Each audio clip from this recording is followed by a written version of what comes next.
कांग्रेस सांसद अभिषेक मनु सिंघवी को आवंटित राज्यसभा सीट से नकदी बरामद होने पर बीजेपी सांसद अनुराग ठाकुर का कहना है, अगर राज्यसभा के सभापति ने बयान दिया है तो इसका मतलब है कि मामला गंभीर है, सच्चाई सामने आनी चाहिए। ऐसा क्यों है विपक्ष जनता के मुद्दे उठाने से भाग रहा है? विपक्ष संसद क्यों नहीं चलने दे रहे? और कोई विषय आपका जो है जांच के लिए किस तरह देखते हैं कि राज्यसभा के दृश्य है तो ये तो बड़ा गंभीर मसला है। अगर उपराष्ट्रपति माननीय राज्यसभा के चेयरमैन ने टिप्पणी की है तो सही माने मामला गंभीर भी है और मुझे लगता है इस पे सच्चाई भी सामने आनी ही चाहिए। और मेरा विपक्ष के नेताओं से एक सवाल जो और भी है, जनता से जुड़े हुए मुद्दों को उठाने से आखिरकार विपक्ष क्यों भाग रहा है? ऐसी कौन सी मजबूरी है कि चर्चा करने से विपक्ष भाग रहा है? क्यों नहीं सदन चलने देते? क्यों नहीं जनता से जुड़े मुद्दे उठाते? सरकार ने पहले दिन से कहा कि हम किसी भी विषय पर चर्चा करने के लिए तैयार हैं और मैं चाहता हूं कि ये सदन में आए और चर्चा में भाग लें। ओवैसी ने ट्वीट करके कहा है सर कि एक बाबरी मस्जिद तो हमने खो दी, दूसरी नहीं खोने देंगे, संभल के विषय पर ट्वीट किया है। और चूंकि आज बाबरी मस्जिद विध्वंस की बरसी भी है सर, जस्टिस नरीमन का भी हवाला दिया, उन्होंने कहा कि जो प्लेसेस ऑफ वर्शिप एक्ट है उसको स्ट्रिक्टली फॉलो करना चाहिए, लागू करना चाहिए, हर मस्जिद के नीचे मंदिर नहीं ढूंढना चाहिए।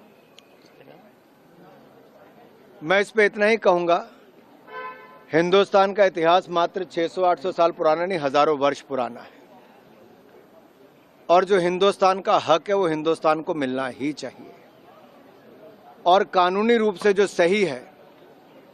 और जहां जहां मंदिरों की तोड़फोड़ करके मस्जिदों का निर्माण किया गया, अगर न्यायालय उसमें अनुमति देता है तो आखिर ऐसा कौन सा डर है जो ओवैसी जी को और ऐसे नेताओं को सता रहा है कि वो जांच नहीं होने देते? आखिरकार राम मंदिर में भी एएसआई की रिपोर्ट आने के बाद ही कार्रवाई की गई, सुप्रीम कोर्ट के निर्णय के आने के बाद ही मंदिर बना और सभी धर्म के लोगों ने उसका स्वागत भी किया। तो मेरा एक ही निवेदन रहेगा कि जो न्यायालय कहता है हमें उस न्यायालय को ही मानकर करना चाहिए और न्याय हिंदुस्तान के लोगों को अवश्य मिलना चाहिए, क्योंकि इसके हकदार वो हैं, वो नहीं जो आज से 800 साल पहले आए थे, बर्बरता रूप से मंदिरों को तोड़ते थे, हिंदुओं पर अत्याचार करते थे और ऐसे करोड़ों लोगों को मजबूर किया अपना धर्म बदलने के लिए।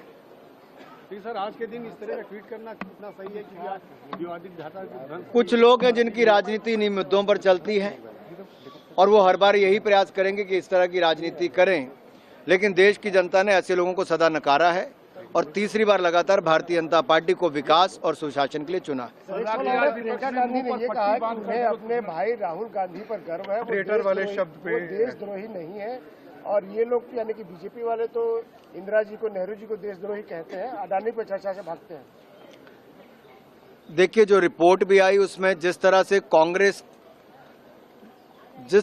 गले लगाकर उस रिपोर्ट को बार बार ट्वीट करना, उसका उल्लेख करना और सौरोज से इनका रिश्ता क्या है, ऐसी संस्थाओं से रिश्ता क्या है जो भारत के लोकतंत्र को कमजोर करना चाहती हैं, कांग्रेस के पास इसका कोई जवाब नहीं। ये ऐसी कौन सी विदेशी ताकतें जिनके साथ इनका तार जुड़े हुए हैं, जहां की ट्रेल दिखाती है कि वहां से लेके यहां तक कि विदेश में सुबह 3 बजे कुछ होता है और 3:01 पर कांग्रेस पार्टी उसको ट्वीट कर दे, इनके लोग उसको ट्वीट कर दें। ये अपने आप दिखाता है कि विदेशी ताकतें जो लोकतंत्र को, भारत के लोकतंत्र को कुचलना चाहते हैं, कमज़ोर करना चाहते हैं और मोदी सरकार के खिलाफ लगातार षड्यंत्र रचते हैं, उनके तार किसके साथ जुड़े हैं? मुझे लगता है कांग्रेस को इस पे अपना स्पष्टीकरण देना ही चाहिए और ऐसे अन्य विपक्षी दल जिनके तार ऐसे लोगों के साथ जुड़े, उनको अपना स्पष्टीकरण देना ही चाहिए देश को।